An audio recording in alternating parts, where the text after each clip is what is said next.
सतगुरु गुरु नानक साहब महाराज जगत जलंदे नूं तारदे होए समेर पर्बत के उपर जाते, जिथे सिद्धां दी मंडली जो है वो धूणियां ताक के समाधियां ला के 84 तरह के आसन करन दे विच लगी हुई सी। गुरु नानक साहब महाराज के आउण का पता सिद्धां नूं लगदा है। उन्हां दा जो मुखिया है गोरखनाथ, वो जतन करदा है कि गुरु नानक साहब महाराज साडे तक ना पहुँच सकन। उहदे वास्ते गोरखनाथ ने वारी वारी अपने सिद्धां नूं भेजिया, जाओ जाके गुरु नानक साहब नूं रस्ते दे विच ही रोकण दा जतन करो। सारे सिद्ध वारी वारी आए पर गुरु नानक साहब महाराज नूं रोक ना सके, बल्कि आप हार खा के वापस चले जाते रहे। आखिरकार गुरु नानक साहब महाराज सुमेर पर्बत के उपर पहुँच गए। 3-4 सिद्ध इवें दे सन जो गुरु नानक साहब महाराज की अजमत नूं पहचान चुके सन। वो तो सतगुरु के अगे नमस्कार करन लग गए, कहन लगे महाराज तुसी श्रेष्ठ हो। पर जिहड़ी बाकी सिद्धां दी मंडली सी, वो सारी सिद्धां दी मंडली गुरु नानक साहब महाराज नूं जोग मत विच लिया के जोगी बनाउणा चाहुंदी है। उहदे वास्ते उन्हां ने बार बार कहा, कहंदे नानक तुसीं अपना आ वखरा पंथ छड्ड के साडे नाल जोग मत विच आ जाओ। गुरु नानक साहब महाराज नूं जोगी बनाउण वास्ते बार बार विचार चर्चा हुई। सिद्धां ने गुरु नानक साहब महाराज नूं तरह तरह के सवाल किए। गुरु नानक साहब महाराज जी उन्हां सारे सवालों का जवाब ऐन हाज़र जवाब हो के दिंदे गए। जदों कदे गुरु नानक साहब महाराज सवाल करन सिद्धां नूं जवाब कोई ना आवे, फिर सिद्धां ने सोचा भी इदां गल नहीं बननी, गुरु नानक साहब महाराज नूं कोई करामात विखाई जाए। करामात विखाउण वास्ते उन्हां सारे सिद्धां ने की कीता, तंत्र मंत्र पढ़े। जो कुछ उन्हां दे कोल सी, किसी दे कोल डंडा है, किसी दे कोल गड़वा है, किसी दे कोल चादर है, किसी दे कोल जो कुछ भी हैगा है, उन्हां ने हवा दे विच उड़ाता। फिर हवा दे विच उड़ा के जो कुछ उन्हां दा साजो समान सी हवा चुटदा फिरे, उपर उपर डंडे भी आकाश चुडन। उन्हां दियां जो चीज़ां सी, विभूतियां सी, गड़वे सी, जो कुछ सी उन्हां दा हवा दे विच उड़दा फिरे। गुरु नानक साहब महाराज दे कोल आण के हस हस के कहण, वेख्या नानक गल्लां दे नाल तू कहंदा होवेंगा कि सानू जित लवेंगा, वेख साडे विच किन्नियां वड्डियां करामातां है। जे तेरे कोल साडियां करामातां दा कोई जवाब हैगा ते दिखा। जदों बार बार गुरु नानक साहब महाराज नूं कहा गया, सतगुरु गुरु नानक साहब महाराज ने अपने मुखार बिंद तो एको ही बचन किया है। बचन किया है कि गुरु नानक साहब महाराज जी अपनी खड़ां नूं हुक्म करते हैं। वो खड़ां भी आकाश दे विच जांदी है, जाके जिन्नियां सिद्धां दियां चीज़ां हवा दे विच उड़ रहीआं सी, जिन्नू जिन्नू जाके खड़ां वजदी है, वो चीज़ सिद्धां दी धरती दे उपर डिगन लग पैंदी है। इउं लग रहा सी जिवें आकाश दे विच युद्ध हो रहा होवे, आकाश दे विच जंग हो रही होवे। गुरु बाबे दी खड़ां उन्हां सारे सिद्धां दियां शक्तियां नूं नाश कर रही सी। कहण दा भाव यह है कि सिद्धां दियां वड्डियां करामातां भी जिहड़ियां ने वो बाबे नानक दी खड़ां तो वध कुछ भी नहीं, बल्कि वो खड़ां दा भी मुकाबला नहीं कर सकदी। इवें सारा कुछ करन तो बाद वो सिद्ध जिहड़े सन शर्मिंदे हो गए। उन्हां नूं समझ ना आवे हुण गुरु नानक साहब महाराज दे नाल जाके की गल कीती जाए, क्योंकि करामात दे विच भी गुरु नानक साहब महाराज दे कोलों हार खा चुके सन। विचार चर्चा दे विच भी गुरु नानक साहब महाराज दे कोलों हार खा चुके सन। आखिर सिद्धां ने फिर हौसला जिहा करके गुरु नानक साहब महाराज दे कोल आण के गुरु बाबे नूं सवाल करन दा कोई यतन कीता है। कवि संतोख सिंह जी अज दे इस प्रसंग दे राहीं दर्शा रहे हैं। लड़ीवार इतिहास की विचार नाल जुड़न वास्ते आप संगत रसना तो उचारण करियो। सारे आखियो जी सतनाम ਵਾਹਿਗੁਰੂ ਸਾਹਿਬ ਜੀ। ਧੁਰਮ ਬਹੁ ਰਿਆਇਓ ਧੁਰਮ ਕੇ ਸੰਗ ਜਾਗੇ, ਬੂਝੇ ਮਨ ਬਾਸ ਕਹਾਂ ਪੌਣ ਕਹੇ ਆਨਿਓ। ਗੁਰੂ ਨਾਨਕ ਸਾਹਿਬ ਮਹਾਰਾਜ ਜੀ ਬੈਠੇ ਹੋਏ ਸਨ। ਫਿਰ ਦੋ ਸਿੱਧ ਗੁਰੂ ਨਾਨਕ ਸਾਹਿਬ ਮਹਾਰਾਜ ਦੇ ਕੋਲ ਆਉਂਦੇ ਹੈ। ਇੱਕ ਦਾ ਨਾਮ ਹੈ ਊਰਮ, ਇੱਕ ਦਾ ਨਾਮ ਹੈ ਧੂਰਮ। ਗੁਰੂ ਬਾਬੇ ਨੇ ਇਹਨਾਂ ਦਾ ਜ਼ਿਕਰ ਸਿੱਧ ਗੋਸ਼ਟ ਬਾਣੀ ਅੰਦਰ ਵੀ ਕੀਤਾ। ਗੁਰੂ ਨਾਨਕ ਸਾਹਿਬ ਮਹਾਰਾਜ ਜੀ ਨੂੰ ਆਣ ਕੇ ਪੁੱਛਣ ਲੱਗੇ ਨੇ, ਸਵਾਲ ਪੁੱਛਦੇ ਐ। ਸਵਾਲ ਕੀ ਪੁੱਛਦੇ ਐ? ਸਤਿਗੁਰੂ ਨੂੰ ਕਹਿੰਦੇ ਇਹ ਦੱਸੋ ਵੀ ਮਨ ਦਾ ਵਾਸਾ ਕਿੱਥੇ ਹੈ ਤੇ ਹਵਾ ਕਿੱਥੇ ਰਹਿੰਦੀ ਹੈ? ਹਵਾ ਦਾ ਸਥਾਨ ਕੀ ਹੈ? ਮਨ ਕਿੱਥੇ ਰਹਿੰਦਾ? ਮਨ ਦਾ ਸਥਾਨ ਕੀ ਹੈ? ਐਵੇਂ ਗੁਰੂ ਨਾਨਕ ਸਾਹਿਬ ਮਹਾਰਾਜ ਨੂੰ ਸਵਾਲ ਕਰਦੇ ਹਨ। ਕੌਣ ਹੈ ਨਰੇਸ਼ ਕੌਣ ਸਤਿ ਬਤਾਏ ਮੋਹ, ਕੈਸੇ ਪਰੇ ਬੰਦ ਤੈਸੇ ਕੰਦ ਨਹਿ ਹਾਨ ਕੇ। ਅਗਲਾ ਸਵਾਲ ਕੀਤਾ ਗੁਰੂ ਨਾਨਕ ਸਾਹਿਬ ਮਹਾਰਾਜ ਨੂੰ, ਕਹਿੰਦੇ ਇਹ ਦੱਸੋ ਰਾਜਾ ਕੌਣ ਹੈ? ਇਹ ਦੱਸੋ ਵਜ਼ੀਰ ਕੌਣ ਹੈ? ਇਹ ਦੱਸੋ ਵੀ ਫਾਈ ਜਿਹੜੀ ਹੈ ਨਾ ਉਹ ਕਿਵੇਂ ਪੈਂਦੀ ਹੈ ਤੇ ਸਰੀਰ ਨਾਸ਼ ਕਿਵੇਂ ਹੁੰਦਾ ਹੈ? ਗੁਰੂ ਹੈ ਸ਼ਬਦ ਧੁਨ, ਉਹ ਹੈ ਗੁਰੂ ਬੋਲੇ ਕੌਣ ਸੁਖਦਾਈ ਕੌਣ ਪੌਣ ਕੌਣ, ਮਾਇਆ ਮੋਹ ਟੁੱਟੇ ਕੈਸੇ ਕਰੀਏ ਬਖਾਨ ਕੇ। ਅਗਲਾ ਸਵਾਲ ਕੀਤਾ, ਕਹਿਣ ਲੱਗੇ ਨਾਨਕ ਜੀ ਇਹ ਦੱਸੋ ਗੁਰੂ ਕੌਣ ਹੈ? ਇਹ ਦੱਸੋ ਚੇਲਾ ਕੌਣ ਹੈ? ਇਹ ਦੱਸੋ ਸੁੱਖ ਦੇਣ ਵਾਲਾ ਸਾਧਨ ਜਿਹੜਾ ਉਹ ਕਿਹੜਾ ਹੈ ਤੇ ਮਾਇਆ ਦੇ ਨਾਲੋਂ ਮੋਹ ਕਿਵੇਂ ਟੁੱਟ ਸਕਦਾ ਹੈ? ਲਿਓ ਸਿੱਖ ਗੁਰ ਕੀ ਮਾਨੀਏ ਬਚਨ ਮਾਮਾ, ਪਈ ਪਰਮ ਪਦ ਜਾਤੀ ਨ ਸਮਾਨ ਕੋ। ਕਹਿਣ ਲੱਗੇ ਜੇ ਤੇ ਇਹਨਾਂ ਸਵਾਲਾਂ ਦਾ ਜਵਾਬ ਦੇਣਾ ਤੇ ਠੀਕ ਹੈ, ਸਾਨੂੰ ਦੱਸਣਾ ਕਰੋ ਵੀ ਜਿਹੜਾ ਇਹ ਮਨ ਦਾ ਵਾਸਾ ਕਿੱਥੇ ਹੁੰਦਾ ਹੈ, ਹਵਾ ਜਿਹੜੀ ਹੈ ਉਹ ਕਿੱਥੇ ਰਹਿੰਦੀ ਹੈ, ਰਾਜਾ ਕੌਣ ਹੈ, ਵਜ਼ੀਰ ਕੌਣ ਹੈ, ਫਾਈ ਕਿਵੇਂ ਪੈਂਦੀ ਹੈ, ਫਾਈ ਤੋਂ ਬਚਿਆ ਕਿਵੇਂ ਜਾ ਸਕਦਾ ਹੈ, ਸਰੀਰ ਦਾ ਨਾਸ਼ ਕਿਵੇਂ ਹੁੰਦਾ ਹੈ, ਸਰੀਰ ਦੇ ਨਾਸ਼ ਹੋਣ ਤੋਂ ਕਿਵੇਂ ਬਚਿਆ ਜਾ ਸਕਦਾ ਹੈ, ਗੁਰੂ ਕੌਣ ਹੈ, ਚੇਲਾ ਕੌਣ ਹੈ, ਸੁੱਖ ਕਿਵੇਂ ਮਿਲਦਾ ਹੈ। ਜੇ ਤੇ ਇਹਨਾਂ ਸਵਾਲਾਂ ਦੇ ਜਵਾਬ ਦੇ ਸਕਦੇ ਹੋ ਤੇ ਦਿਓ, ਜੇ ਨਹੀਂ ਸਵਾਲਾਂ ਦੇ ਜਵਾਬ ਦੇ ਸਕਦੇ ਤੇ ਫਿਰ ਇੱਕੋ ਹੀ ਹੱਲ ਹੈ, ਗੋਰਖਨਾਥ ਦੇ ਪੈਰਾਂ 'ਚ ਪੈ ਕੇ ਚੇਲੇ ਬਣ ਜਾਓ, ਭਾਵ ਜੋਗੀ ਬਣ ਜਾਣਾ ਕਰੋ। ਇਹੀ ਤੁਹਾਡੇ ਵਾਸਤੇ ਰਸਤਾ ਹੈ, ਹੋਰ ਕੋਈ ਰਸਤਾ ਨਹੀਂ ਹੈ।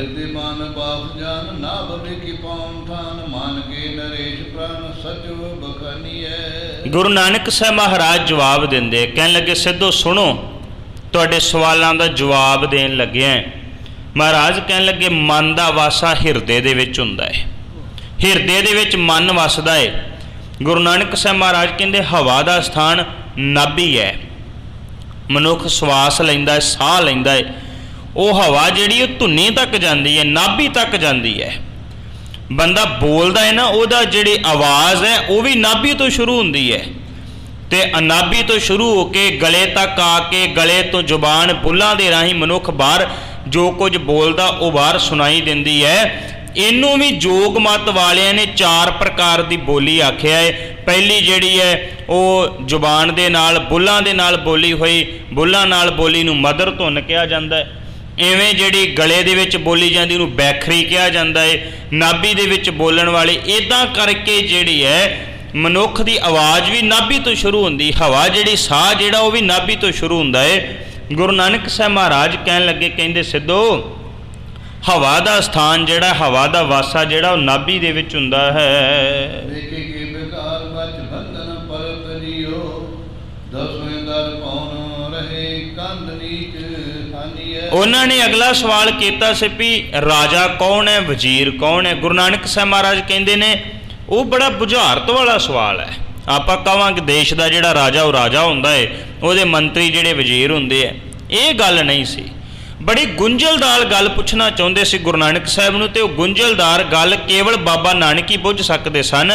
ਗੁਰੂ ਨਾਨਕ ਸਾਹਿਬ ਮਹਾਰਾਜ ਕਹਿਣ ਲੱਗੇ ਇਸ ਸਰੀਰ ਦੇ ਅੰਦਰ ਮਨ ਰਾਜਾ ਹੈ, ਇਹ ਸਰੀਰ ਦੇ ਅੰਦਰ ਚੱਲ ਰਿਹਾ ਸਵਾਸ ਜਿਹੜੇ ਉਹ ਮੰਤਰੀ ਨੇ।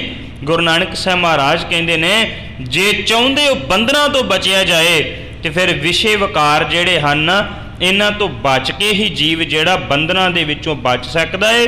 ਤੇ ਆ ਦਸਮ ਦਵਾਰ ਜਿਹੜਾ ਜਾ ਕੇ ਇਹਦੇ ਵਿੱਚ ਸੁਰਤ ਟਿਕਾ ਲੈਂਦਾ ਏ, ਇਹਦੇ ਵਿੱਚ ਚਿੱਤ ਲਾ ਲੈਂਦਾ ਏ, ਉਹ ਫਿਰ ਸਰੀਰ ਦੇ ਨਾਸ਼ ਹੋਣ ਤੋਂ ਬਚ ਜਾਂਦਾ ਹੈ। ਗੁਰੂ ਹੈ ਸ਼ਬਦ ਧੁਨ ਚੇਲਾ ਹੈ ਸੁਰਤ ਤੇ ਧਾਮ ਸੁਭਦਾਈ ਤਰੀ ਪਦਰੀ ਪ੍ਰਮਾਨੀਐ। ਗੁਰੂ ਨਾਨਕ ਸਾਹਿਬ ਮਹਾਰਾਜ ਨੂੰ ਸਿੱਧਾ ਨੇ ਸਵਾਲ ਕੀਤਾ ਸੀ ਵੀ ਗੁਰੂ ਕੌਣ ਹੈ, ਚੇਲਾ ਕੌਣ ਹੈ? ਕਵਣ ਗੁਰੂ ਜਿਸਕਾ ਤੂੰ ਚੇਲਾ। ਮਹਾਰਾਜ ਨੇ ਜ਼ਿਕਰ ਕੀਤਾ ਸਿੱਧ ਗੋਸ਼ਟ ਬਾਣੀ ਅੰਦਰ, ਤੇ ਸਤਿਗੁਰੂ ਜਵਾਬ ਦਿੰਦਿਆਂ ਕਹਿੰਦੇ ਸੀ ਪਵਨ ਆਰੰਭ ਸਤਿਗੁਰ ਮਤ ਵੇਲਾ ਸ਼ਬਦ ਗੁਰੂ ਸੁਰਤ ਤੋਂ ਚੇਲਾ। ਇਹ ਸੰਸਾਰ ਦਾ ਆਰੰਭ, ਸੰਸਾਰ ਦੀ ਸ਼ੁਰੂਆਤ ਪਵਨ ਆਰੰਭ ਹਵਾ ਤੋਂ ਹੁੰਦੀ ਹੈ।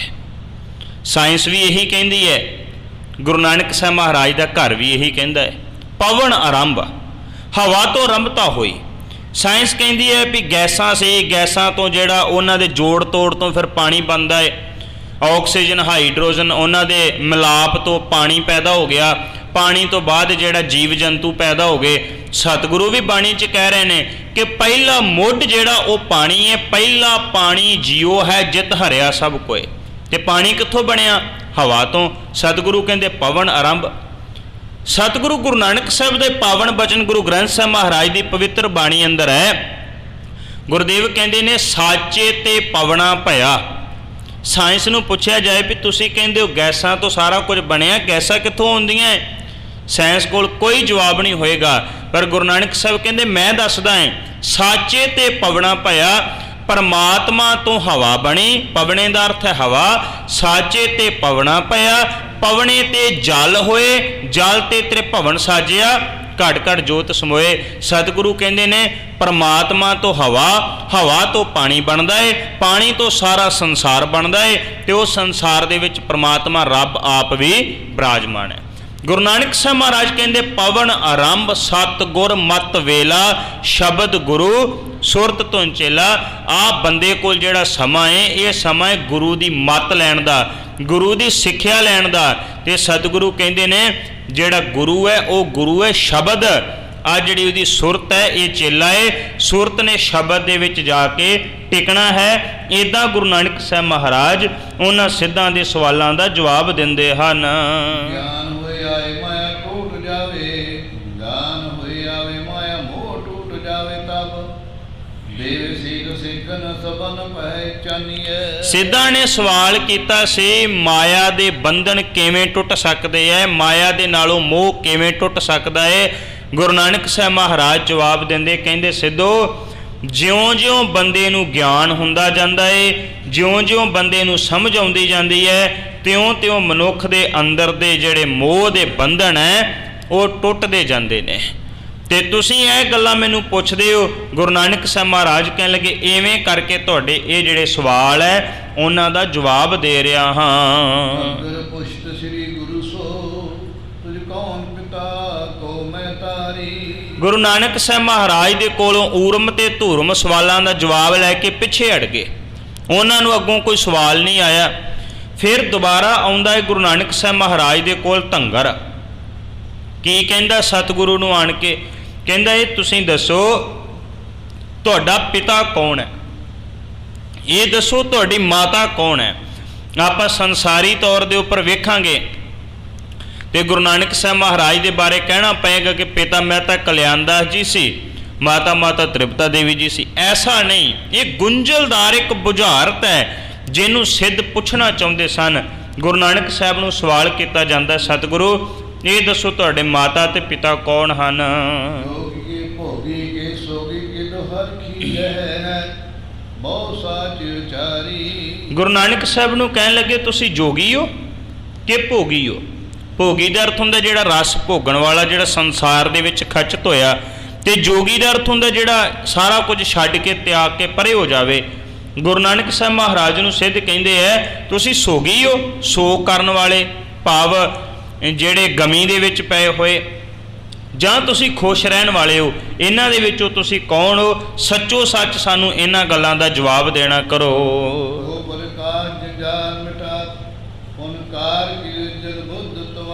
ਕਹਿਣ ਲੱਗੇ ਕਿਹੜਾ ਗਿਆਨ ਆ ਜਾਵੇ ਜਿਹਦੇ ਪ੍ਰਕਾਸ਼ ਦੇ ਨਾਲ ਜੰਜਾਲ ਖਤਮ ਹੋ ਜਾਵੇ, ਜੰਜੀਰਾਂ ਕੱਟੀਆਂ ਜਾਣ, ਤੇ ਇਹ ਦੱਸਣਾ ਕਰੋ ਕਿਵੇਂ ਮਨੁੱਖ ਦੀ ਬੁੱਧੀ ਜਿਹੜੀ ਨਿਰਮਲ ਹੋ ਜਾਵੇ, ਮਨੁੱਖ ਦੀ ਬੁੱਧੀ ਜਿਹੜੀ ਪਵਿੱਤਰ ਹੋ ਜਾਵੇ, ਉਹਦੇ ਵਾਸਤੇ ਕਿਹੜਾ ਤਰੀਕਾ ਹੈ।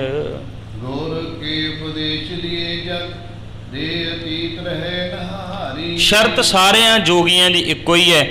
ਜੇ ਸਵਾਲ ਦਾ ਜਵਾਬ ਨਹੀਂ ਦੇ ਸਕਦੇ ਤੇ ਫਿਰ ਗੋਰਖਨਾਥ ਦਾ ਉਪਦੇਸ਼ ਲੈ ਕੇ ਜੋਗੀ ਬਣ ਜਾਣਾ ਕਰੋ, ਆਪਣੇ ਮਨ ਨੂੰ ਜਿੱਤ ਲੈਣਾ ਕਰੋ, ਤੇ ਫਿਰ ਤੁਸੀਂ ਕਦੇ ਵੀ ਹਾਰੋਗੇ ਨਹੀਂ। ਭਾਵ ਤੁਸੀਂ ਜੋਗ ਮਤ ਵਿੱਚ ਆ ਜਾਣਾ ਕਰੋ ਜੇ ਤੁਸੀਂ ਸਾਡੇ ਇਹਨਾਂ ਸਵਾਲਾਂ ਦਾ ਜਵਾਬ ਨਹੀਂ ਦੇ ਸਕਦੇ। ਪੰਕਜ ਲੋਚਨ ਬੈਨ ਕਹੇ ਪਿਛ ਮੋਏ ਸੰਤੋਖ ਮਾ ਸੁਭ ਭਾਈ। ਗੁਰੂ ਨਾਨਕ ਸਾਹਿਬ ਮਹਾਰਾਜ ਜੀ ਸਵਾਲਾਂ ਦਾ ਜਵਾਬ ਦਿੰਦੇ ਹੈ। ਉਹਨਾਂ ਨੇ ਸਵਾਲ ਕੀਤਾ ਗੁਰੂ ਨਾਨਕ ਸਾਹਿਬ ਮਹਾਰਾਜ ਦੇ ਸਨਮੁਖ, ਕਹਿਣ ਲੱਗੇ ਦੱਸੋ ਵੀ ਤੁਹਾਡੇ ਮਾਤਾ ਪਿਤਾ ਕੌਣ ਹੈ। ਸਤਿਗੁਰੂ ਜਵਾਬ ਦਿੰਦੇ ਕਹਿਣ ਲੱਗੇ ਸੰਤੋਖ ਮੇਰਾ ਪਿਤਾ ਏ। ਮਹਾਰਾਜ ਕਹਿੰਦੇ ਖਿਮਾ ਜਿਹੜੀ ਹੈ ਉਹ ਮੇਰੀ ਮਾਤਾ ਹੈ। ਮਹਾਰਾਜ ਨੇ ਪਾਵਨ ਬਾਣੀ ਵਿੱਚ ਕਿਹਾ ਮਾਤਾ ਮਤ ਪਿਤਾ ਸੰਤੋਖ। ਸਤਿਗੁਰੂ ਕਹਿੰਦੇ ਸੰਤੋਖ ਹੀ ਪਿਤਾ ਹੈ। ਜਿਹੜੇ ਮਨੁੱਖ ਦੇ ਅੰਦਰ ਸੰਤੋਖ ਆ ਜਾਵੇ, ਸੱਚਮੁੱਚ ਉਹ ਮਨੁੱਖ ਜਿਹੜਾ ਅਕਾਲ ਪੁਰਖ ਵਾਹਿਗੁਰੂ ਦੀ ਪ੍ਰਾਪਤੀ ਕਰ ਲੈਂਦਾ ਹੈ। ਸਤਿਗੁਰੂ ਕਹਿੰਦੇ ਮੇਰੇ ਵਾਸਤੇ ਸੰਤੋਖ ਪਿਤਾ ਹੈ, ਮੇਰੇ ਵਾਸਤੇ ਖਿਮਾ ਜਿਹੜੀ ਹੈ ਉਹ ਮੇਰੀ ਮਾਤਾ ਹੈ। ਭੋਗ ਮੈਂ ਜੋਗ ਨ ਸੋਗ ਕਰੂ ਹਰਖੋ ਨੈ ਨੀਚ ਜਿਉ ਕੁੰਜ ਰਹਾਈ। ਸਿੱਧ ਪੁੱਛਦੇ ਆ ਤੁਸੀਂ ਜੋਗੀ ਹੋ ਕਿ ਭੋਗੀ ਹੋ। ਗੁਰੂ ਨਾਨਕ ਸਾਹਿਬ ਮਹਾਰਾਜ ਕਹਿਣ ਲੱਗੇ ਗ੍ਰਸਤ ਵਿੱਚ ਰਹਿੰਦਿਆਂ ਹੋਇਆਂ ਜੋਗੀ ਹਾਂ। ਤੁਸੀਂ ਤੇ ਗ੍ਰਸਤ ਛੱਡ ਕੇ ਕਹਿੰਦੇ ਹੋ ਨਾ ਅਸੀਂ ਜੋਗੀ ਬਣ ਗਏ। ਗੁਰੂ ਨਾਨਕ ਸਾਹਿਬ ਮਹਾਰਾਜ ਕਹਿੰਦੇ ਮੈਂ ਗ੍ਰਸਤ ਵਿੱਚ ਰਹਿੰਦਿਆਂ ਹੋਇਆਂ ਜੋਗੀ ਹਾਂ, ਪਰ ਕਦੇ ਸੋਗ ਨਹੀਂ ਕੀਤਾ, ਕਦੇ ਦੁਖੀ ਨਹੀਂ ਹੋਇਆ ਮੈਂ। ਜੰਜਾਤ ਕਾਰ ਪ੍ਰਕਾਸ਼ ਮਟੇ ਗੁਰ ਕੇ ਮਿਲੋ ਜਲ ਬੁੱਧ ਸੁਹਾਈ। ਗੁਰੂ ਨਾਨਕ ਸਾਹਿਬ ਮਹਾਰਾਜ ਕਹਿੰਦੇ ਜਿਵੇਂ ਕਮਲ ਦਾ ਫੁੱਲ ਚਿੱਕੜ ਦੇ ਵਿੱਚ ਨਿਰਲੇਪ ਰਹਿੰਦਾ ਹੈ ਨਾ, ਇੱਦਾਂ ਮੈਂ ਚਿੱਕੜ ਵਿੱਚ ਰਹਿੰਦਿਆਂ ਹੋਇਆਂ ਨਿਰਲੇਪ ਰਹਿੰਦਾ ਹਾਂ। ਏਕ ਓਂਕਾਰ ਦੇ ਪ੍ਰਕਾਸ਼ ਨਾਲ, ਰੱਬ ਦੇ ਪ੍ਰਕਾਸ਼ ਨਾਲ ਜੰਜਾਲ ਜਿਹੜੇ ਆ ਉਹ ਖਤਮ ਹੋ ਜਾਂਦੇ ਹਨ। ਗੁਰ ਕੇ ਸੰਗਿਓ ਸਭ ਹੀ ਸਿੱਧ ਦੇਵੋਗੇ ਉਪਦੇਸ਼ ਬਨਾਈ। ਗੁਰੂ ਨਾਨਕ ਸਾਹਿਬ ਮਹਾਰਾਜ ਕਹਿਣ ਲੱਗੇ ਕਿ ਗੁਰੂ ਦੀ ਕਿਰਪਾ ਦੇ ਨਾਲ ਮੈਂ ਚੰਗੀ ਬੁੱਧੀ, ਨਿਰਮਲ ਬੁੱਧੀ ਜਿਹੜੀ ਹੈ ਉਹ ਹਾਸਲ ਕਰ ਲਈ ਹੈ। ਇਸ ਕਰਕੇ ਮੇਰੇ ਕੋਲ ਗੁਰੂ ਵਾਲੀ ਮੱਤ ਹੈ, ਇਹ ਵਾਲਾ ਮੇਰੇ ਕੋਲ ਉਪਦੇਸ਼ ਹੈ। ਜੇ ਤੁਸੀਂ ਵੀ ਲੈਣਾ ਚਾਹੁੰਦੇ ਹੋ ਤਾਂ ਇਹ ਉਪਦੇਸ਼ ਮੈਂ ਤੁਹਾਨੂੰ ਵੀ ਦੇ ਸਕਦਾ ਹਾਂ। ਹੁਣ ਗੁਰਖ ਸਮਰੀਰ ਦੇ ਦੇਖ ਬਬੂਦ ਦਿਖਾਏ ਆਨੋ ਨਿਜ ਮਾਰਗ ਵਿਕੇ ਮਾਨੇ ਮਨੇ ਲਵਾਏ। ਗੁਰੂ ਨਾਨਕ ਸਾਹਿਬ ਮਹਾਰਾਜ ਕਹਿਣ ਲੱਗੇ ਨਾ, ਕਹਿੰਦੇ ਮੈਂ ਗ੍ਰਸਤੀ ਹਾਂ ਤੇ ਗ੍ਰਸਤੀ ਵਾਸਤੇ ਸਭ ਤੋਂ ਵੱਡੀ ਲੋੜ ਕੀ ਹੁੰਦੀ ਹੈ? ਮਾਇਆ। ਉਹਨੇ ਪਰਿਵਾਰ ਚਲਾਉਣਾ, ਉਹਨੂੰ ਪੈਸਾ ਚਾਹੀਦਾ, ਉਹਨੂੰ ਮਾਇਆ ਚਾਹੀਦੀ ਹੈ। ਗ੍ਰਸਤੀ ਬੰਦਾ ਬਹੁਤੀ ਵਾਰ ਮਾਇਆ ਵੇਖ ਕੇ ਡੋਲ ਜਾਂਦਾ ਹੈ। ਹਾਲਾਂਕਿ ਭਾਵੇਂ ਦੁਨੀਆ ਦਾ ਕੋਈ ਵੀ ਬੰਦਾ ਹੋਵੇ ਮਾਇਆ ਵੇਖ ਕੇ ਤੇ ਡੋਲਦਾ ਹੀ ਹੈ, ਪਰ ਗੋਰਖਨਾਥ ਨੇ ਆਪਣੇ ਮਨ ਵਿੱਚ ਸੋਚਿਆ ਵੀ ਗੁਰੂ ਨਾਨਕ ਸਾਹਿਬ ਨੇ ਗ੍ਰਸਤੀ, ਇਹਨਾਂ ਨੂੰ ਮਾਇਆ ਚਾਹੀਦੀ ਹੈ, ਕਿਉਂ ਨਾ ਇਹਨਾਂ ਨੂੰ ਦੌਲਤ ਵਿਖਾਈ ਜਾਏ, ਮਾਇਆ ਵਿਖਾਈ ਜਾਏ। ਫਿਰ ਵੇਖਿਓ ਇਹ ਮਾਇਆ ਵੇਖ ਕੇ ਡੋਲ ਜਾਣਗੇ ਤੇ ਸਾਡੇ ਮਗਰ ਲੱਗ ਜਾਣਗੇ।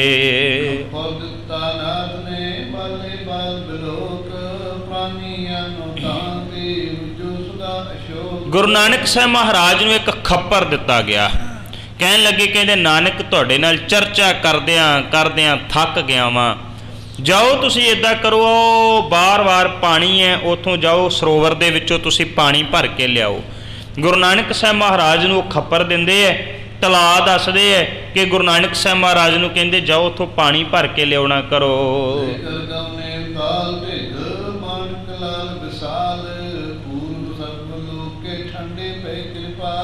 ਜੇ ਤੇ ਅੱਜ ਵਾਲੇ ਕਿਸੇ ਚਿੱਟ ਕੱਪੜੀਏ ਬਾਬੇ ਨੂੰ, ਕਿਸੇ ਸਾਧ ਨੂੰ ਦਿੰਦਾ ਕੋਈ ਵੀ ਜਾ ਪਾਣੀ ਲੈ ਕੇ ਆ, ਤੇ ਉਹਨੇ ਆਪਣੇ 50 ਚੇਲਿਆਂ ਨੂੰ ਕਹਿਣਾ ਸੀ ਵੀ ਜਾ ਤੂੰ ਜਾ। ਗੁਰੂ ਨਾਨਕ ਸਾਹਿਬ ਮਹਾਰਾਜ ਨੇ ਆਪਣੇ ਸਿੱਖ, ਆਪਣੇ ਚੇਲੇ, ਆਪਣੇ ਸੇਵਕ ਮਰਦਾਨਾ ਜੀ ਨੂੰ ਨਹੀਂ ਕਿਹਾ। ਮਹਾਰਾਜ ਜਾਣਦੇ ਆ ਵੀ ਸਿੱਧਾ ਨੇ ਕੋਈ ਛਲ ਕਰਨਾ ਹੈ, ਕੋਈ ਕਪਟ ਕਰਨਾ ਹੈ, ਕੋਈ ਧੋਖਾ ਕਰਨਾ ਹੈ। ਗੁਰੂ ਨਾਨਕ ਸਾਹਿਬ ਮਹਾਰਾਜ ਨੇ ਖੱਪਰ ਪਕੜਿਆ ਹੈ। ਬਾਬਾ ਨਾਨਕ ਤੁਰ ਪਿਆ ਪਾਣੀ ਲੈਣ ਵਾਸਤੇ। ਜਦੋਂ ਉਸ ਤਲਾਅ ਦੇ ਉੱਪਰ ਪਹੁੰਚੇ, ਜਿਹੜੇ ਤਲਾਅ ਦੇ ਵਿੱਚ ਪਾਣੀ ਹੈ, ਤੇ ਕੀ ਵੇਖਦੇ ਹੈ? ਉਸ ਤਲਾਅ ਦੇ ਵਿੱਚ ਪਾਣੀ ਹੈ ਹੀ ਨਹੀਂ। ਤੇ ਕੀ ਹੈ? ਚਮਕਦੇ ਹੋਏ ਹੀਰੇ ਮੋਤੀ ਨਜ਼ਰ ਆਏ, ਚਮਕਦੇ ਹੋਏ ਜਵਾਹਰਾਤ, ਚਮਕਦੇ ਹੋਏ ਹੀਰੇ, ਭਾਵ ਬਹੁਤ ਜ਼ਿਆਦੀ ਧਨ ਦੌਲਤ ਜਿਹੜੀ ਹੈ ਨਾ ਗੁਰੂ ਨਾਨਕ ਸਾਹਿਬ ਮਹਾਰਾਜ ਨੂੰ ਨਜ਼ਰ ਆਈ। ਸਤਿਗੁਰੂ ਗੁਰੂ ਨਾਨਕ ਸਾਹਿਬ ਉਸ ਸਰੋਵਰ ਦੇ ਕਿਨਾਰੇ ਤੇ ਖਲੋਤੇ ਉਸ ਧਨ ਦੌਲਤ ਨੂੰ, ਮਾਇਆ ਨੂੰ ਵੇਖ ਰਹੇ ਸਨ। ਜਗਮਗ ਜਗਮਗ ਕਰਤ ਹੈ ਤਾਂ ਜਵਾਰਕ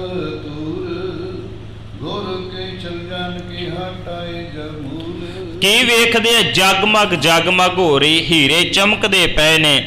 ਉਹ ਸਾਰੇ ਸੁੰਦਰ ਜਵਾਹਰਾਤ ਕੀਮਤੀ ਲਾਲ ਉਸ ਸਰੋਵਰ ਦੇ ਵਿੱਚ ਨਜ਼ਰ ਆ ਰਹੇ ਹੈ। ਗੁਰੂ ਨਾਨਕ ਸਾਹਿਬ ਮਹਾਰਾਜ ਨੇ ਦੇਖਿਆ, ਕਹਿੰਦੇ ਇਹ ਛਲ ਹੈ, ਇਹ ਕਵਟ ਹੈ, ਇਹ ਜੋਗੀਆਂ ਨੇ ਧੋਖਾ ਕੀਤਾ ਹੈ।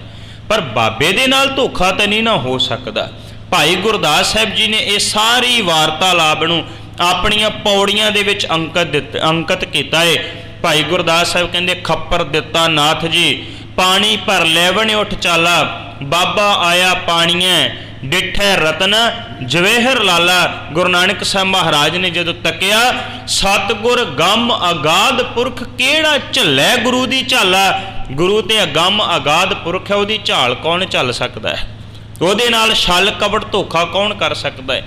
ਜੋਗੀਆਂ ਨੇ ਸਿੱਧਾਂ ਨੇ ਕਰਨ ਦਾ ਯਤਨ ਕੀਤਾ।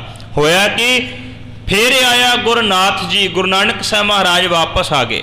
ਜਦੋਂ ਜਾਂਦੀ ਵਾਰ ਗਏ ਨਾ, ਉਦੋਂ ਖੱਪਰ ਬਾਬੇ ਨੇ ਸਿੱਧਾ ਪਕੜਿਆ, ਕਿਉਂਕਿ ਪਾਣੀ ਲੈਣ ਚੱਲੇ। ਜਦੋਂ ਵਾਪਸ ਆਏ ਗੁਰੂ ਨਾਨਕ ਸਾਹਿਬ ਮਹਾਰਾਜ, ਬਾਬੇ ਨੇ ਖੱਪਰ ਪੁੱਠਾ ਪਕੜਿਆ ਹੋਇਆ। ਸਿੱਧ ਵੇਖ ਕੇ, ਸਿੱਧ ਮਨ ਵਿੱਚ ਚਾਅ ਧਾਰਨ ਕਰਕੇ ਬੈਠੇ ਹੈ, ਨਾਨਕ ਆਏਗਾ। ਹੀਰੇ ਮੋਤੀ 5-7 ਚੁੱਕ ਕੇ ਉਹਨੇ ਜੇਬ 'ਚ ਪਾਏ ਹੋਣੇ ਹੈ, ਕਿਉਂਕਿ ਲਾਲਚੀ ਮਨ ਹੈ ਨਾ, ਗ੍ਰਸਤੀ ਹੈ, ਤੇ ਹੋ ਸਕਦਾ ਲਾਲਚ ਵਿੱਚ ਆਣ ਕੇ ਮਾਇਆ ਚੁੱਕ ਕੇ ਵਾਪਸ ਆ ਜਾਣ। ਤੇ ਗੁਰੂ ਨਾਨਕ ਸਾਹਿਬ ਮਹਾਰਾਜ ਜੀ ਆਉਣਗੇ ਤੇ ਅਸੀਂ ਸਾਰੇ ਕਹਿ ਦੇਵਾਂਗੇ ਕਿ ਵੇਖਿਆ ਨਾਨਕ ਲਾਲਚ ਵਿੱਚ ਪਿਆ ਹੋਇਆ। ਜਦੋਂ ਸਿੱਧਾਂ ਨੇ ਦੇਖਿਆ ਗੁਰੂ ਨਾਨਕ ਸਾਹਿਬ ਆ ਰਹੇ ਨੇ, ਬਾਬੇ ਨੇ ਖੱਪਰ ਪੁੱਠਾ ਪਕੜਿਆ ਹੋਇਆ, ਘੁਮਾਉਂਦੇ ਆ ਰਹੇ ਗੁਰੂ ਨਾਨਕ ਸਾਹਿਬ ਮਹਾਰਾਜ। ਸਿੱਧ ਕਹਿੰਦੇ, ਹਾਂ ਨਾਨਕ ਜੀ ਪਾਣੀ। ਗੁਰੂ ਨਾਨਕ ਸਾਹਿਬ ਮਹਾਰਾਜ ਕਹਿਣ ਲੱਗੇ, ਬਾਬਾ ਆਖੇ ਨਾਥ ਜੀ ਪਾਣੀ ਨਹੀਂ, ਠੋਰਿਓ ਸਤਾਲਾ। ਗੁਰੂ ਨਾਨਕ ਸਾਹਿਬ ਕਹਿੰਦੇ ਉੱਥੇ ਪਾਣੀ ਨਹੀਂ ਹੈ। ਸਿੱਧ ਕਹਿੰਦੇ, ਨਾਨਕ ਕੀ ਹੈ? ਉਹਨਾਂ ਨੂੰ ਇਹ ਵੀ ਸਾਡੀ ਗੁਰੂ ਨਾਨਕ ਸਾਹਿਬ ਸਿਫਤ ਕਰਨਗੇ, ਸਾਡੀ ਤਾਰੀਫ ਕਰਨਗੇ। ਗੁਰੂ ਨਾਨਕ ਸਾਹਿਬ ਮਹਾਰਾਜ ਕਹਿਣ ਲੱਗੇ, ਕਹਿੰਦੇ ਨਹੀਂ, ਉੱਥੇ ਕੇਵਲ ਤੇ ਕੇਵਲ ਖੇ ਉੱਡਦੀ ਪਈ ਸੀ। ਕਹਿੰਦੇ ਖੇ ਕਿਉਂ? ਕਹਿਣ ਦਾ ਭਾਵ ਉਹਨਾਂ ਦੀਆਂ ਵੱਡੀਆਂ ਕਰਾਮਾਤਾਂ ਜੋ ਹੈ ਗੁਰੂ ਨਾਨਕ ਸਾਹਿਬ ਮਹਾਰਾਜ ਨੇ ਕੇਵਲ ਖੇ ਦੇ ਬਰਾਬਰ ਦਸੀਆਂ। ਸਤਿਗੁਰੂ ਗੁਰੂ ਨਾਨਕ ਸਾਹਿਬ ਮਹਾਰਾਜ ਵੇਖਦੇ ਹੈ, ਉੱਥੇ ਬਹੁਤ ਸਾਰੇ ਹੀਰੇ ਮੋਤੀ ਜਿਹੜੇ ਪਏ ਹੋਏ ਸਨ।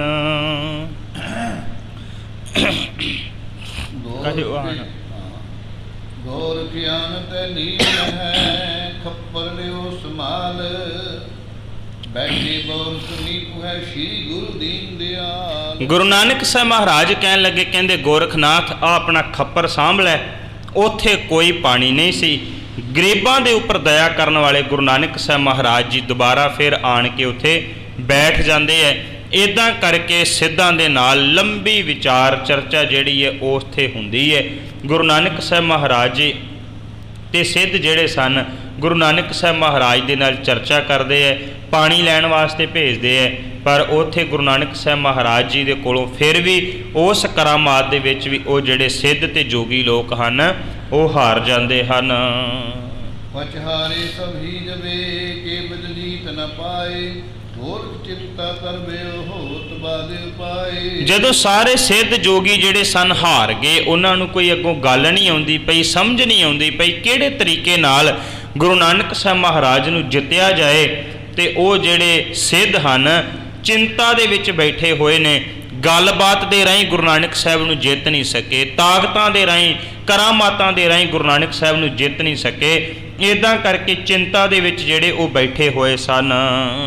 ਸਰਬ ਸਿੱਧ ਮਿਲਿਆਏ, ਜੋ ਸ਼ਕਤਨ ਹੁਤਿਓ ਨਾ ਪਲਾਏ, ਗੋਰਖ ਜੈ ਬੇਦੀ ਕੁਲ ਦੀਪਾ, ਵੈਸੇ ਸਭ ਮੈਂ ਹੋਏ ਸਮੀਪਾ। ਜਿਹੜੇ ਸ਼ਕਤੀਆਂ ਵਿਖਾਉਣ ਵਾਲੇ, ਤਾਕਤਾਂ ਵਿਖਾਉਣ ਵਾਲੇ ਸਿੱਧ ਸਨ, ਉਹ ਵੀ ਛੱਡ ਕੇ ਭੱਜ ਗਏ ਸਾਰਾ ਕੁਝ, ਵੀ ਗੁਰੂ ਨਾਨਕ ਸਾਹਿਬ ਦੇ ਸਾਹਮਣੇ ਸ਼ਕਤੀ ਵੀ ਕੋਈ ਕੰਮ ਨਹੀਂ ਕਰਦੀ।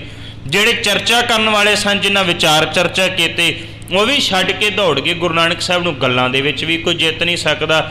ਇੱਦਾਂ ਕਰਕੇ ਫਿਰ ਗੁਰੂ ਨਾਨਕ ਸਾਹਿਬ ਮਹਾਰਾਜ ਬੈਠੇ ਹੋਏ ਸਨ। ਉਹਨਾਂ ਦੇ ਕੋਲ ਆਣ ਕੇ ਫਿਰ ਕੁਝ ਸਿੱਧ ਜਿਹੜੇ ਹੈ ਨਾ ਉਹ ਫਿਰ ਦੁਬਾਰਾ ਬੈਠਦੇ ਹਨ। ਕਿਤਕ ਦੇਰ ਕੁਛ ਨਹੀਂ ਰਹੇ, ਪੁੰਨ ਵਿਚਾਰ ਗੋਰਖ ਵਚ ਕਹੇ। ਐਵੇਂ ਕਰਕੇ ਫਿਰ ਉਹ ਜਿਹੜੇ ਸਿੱਧ ਸਨ ਗੁਰੂ ਨਾਨਕ ਸਾਹਿਬ ਮਹਾਰਾਜ ਦੇ ਕੋਲ ਆਣ ਕੇ ਬੈਠ ਗਏ। ਥੋੜਾ ਸਮਾਂ ਚੁੱਪ ਕਰਕੇ ਬੈਠੇ ਰਹੇ। ਬੈਠਣ ਤੋਂ ਬਾਅਦ ਗੁਰੂ ਨਾਨਕ ਸਾਹਿਬ ਮਹਾਰਾਜ ਨਾਲ ਦੁਬਾਰਾ ਗੱਲਬਾਤ ਸ਼ੁਰੂ ਕਰਦੇ ਹਨ। ਮਨ ਮੈਂ ਬਾਨੀ ਮੋਰੀ, ਸੁਨੋ ਕਾਂਦੇ ਕਹੇ ਬੋਰੀ। ਕਹਿਣ ਲੱਗੇ, ਕਹਿੰਦੇ ਨਾਨਕ ਜੀ ਵੇਖੋ, ਬੜੀਆਂ ਗੱਲਾਂ ਹੋ ਗਈਆਂ, ਬੜੀ ਲੰਮੀ ਚਰਚਾ ਹੋ ਗਈ, ਕਈ ਕੁਝ ਹੋ ਗਿਆ, ਪਰ ਇੱਦਾਂ ਕਰੋ, ਅਸੀਂ ਤੁਹਾਨੂੰ ਹੱਥ ਜੋੜ ਕੇ ਕਹਿੰਦੇ ਹਾਂ ਵੀ ਤੁਸੀਂ ਸਾਡੀ ਆਹ ਵਾਲੀ ਗੱਲ ਜਿਹੜੀ ਹੈ ਨਾ ਉਹ ਮੰਨ ਲੈਣੀ ਕਰੋ। सब सिद्धन के अर्पण बनिए, सब पर निज आयस को बनिए। सतगुरु गुरु नानक साहब कहन लगे, सिद्धो दसो किहड़ी गल मननी है।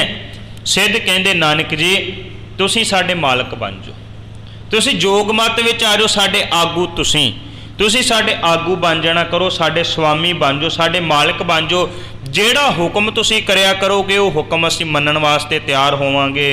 ਮੁੰਦਰਾ ਪੈਰੇ ਝੋਲੀ ਲੀਜੇ, ਅੰਗ ਭੂਤ ਮੰਤ ਲੀਜੇ। ਇੱਦਾਂ ਕਰੋ, ਕੰਨਾਂ ਦੇ ਵਿੱਚ ਪਾ ਲਵੋ ਮੁੰਦਰਾ, ਸਰੀਰ ਦੇ ਉੱਪਰ ਸਵਾਹ ਮੰਨ ਲਓ, ਤੇ ਇਹ ਆਪਣੇ ਗਲ ਦੇ ਵਿੱਚ ਜਿਹੜੀ ਵਿਭੂਤੀ ਝੋਲੀ ਜਿਹੜੀ ਉਹ ਪਾ ਲੈਣੀ ਕਰੋ, ਤੇ ਜੋਗ ਮਤ ਵਿੱਚ ਆਣ ਕੇ ਸ਼ਾਮਲ ਹੋ ਜਾਣਾ ਕਰੋ, ਭਾਵ ਜੋਗੀ ਬਣ ਜਾਣਾ ਕਰੋ।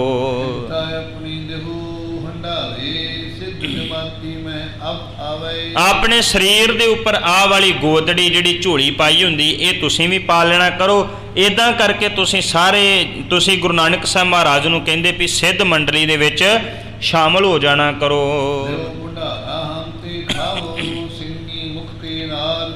ਆ ਸਾਡਾ ਜਿੰਨਾ ਲੰਗਰ ਪਾਣੀ ਇਹ ਸਾਰੇ ਦੇ ਮੁਖੀ ਵੀ ਤੁਸੀਂ, ਇਹ ਸਾਰਾ ਕੁਝ ਲੈ ਕੇ ਤੁਸੀਂ ਛਕਣਾ ਕਰੋ।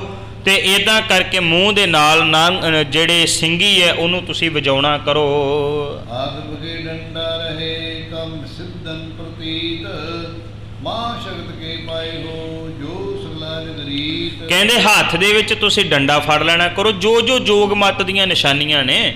ਕਹਿੰਦੇ ਵੀ ਤੁਸੀਂ ਹੱਥ 'ਚ ਡੰਡਾ ਫੜ ਲਓ, ਇੱਦਾਂ ਕਰਕੇ ਤੁਸੀਂ ਮਹਾ ਸ਼ਕਤੀ ਜਿਹੜੀ ਹੈ ਨਾ ਉਹ ਤੁਸੀਂ ਪ੍ਰਾਪਤ ਕਰ ਲੈਣੀ ਕਰੋ। ਭਾਵ ਕਿ ਜੋਗ ਮਤ ਦੇ ਵਿੱਚ ਕਿਸੇ ਵੀ ਤਰੀਕੇ ਨਾਲ ਗੁਰੂ ਨਾਨਕ ਸਾਹਿਬ ਮਹਾਰਾਜ ਨੂੰ ਸ਼ਾਮਲ ਕਰਾ ਲਿਆ ਜਾਏ, ਭਾਵੇਂ ਗੱਲਬਾਤ ਕਰਕੇ, ਭਾਵੇਂ ਕਰਾਮਾਤਾਂ ਵਿਖਾ ਕੇ, ਭਾਵੇਂ ਇਹ ਤਰਲਿਆਂ ਤੇ ਆ ਗਏ ਸਿੱਧ ਹੱਥ ਜੋੜ ਕੇ ਕਿਉਂ ਨਾ ਕਹਿੰਦੇ ਹੁਣ ਨਾਨਕ ਜੀ ਕਿਰਪਾ ਕਰਕੇ ਜੋਗੀ ਬਣ ਜਾਓ। ਐਵੇਂ ਗੁਰੂ ਨਾਨਕ ਸਾਹਿਬ ਮਹਾਰਾਜ ਨੂੰ ਸਾਰੇ ਸਿੱਧ ਮਿਲ ਕੇ ਕਹਿ ਰਹੇ ਸਨ।